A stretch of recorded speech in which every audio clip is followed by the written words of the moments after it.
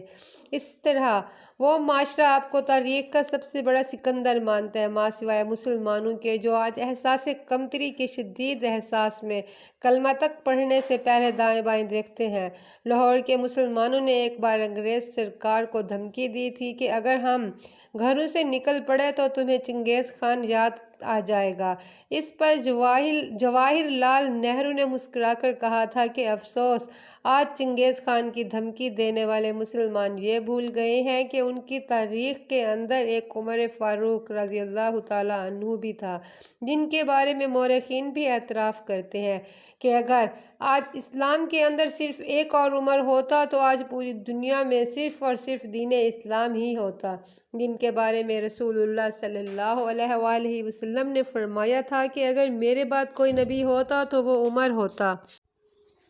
تاریخ کی ان دونوں شخصیات کا موازنہ کرنے کے بعد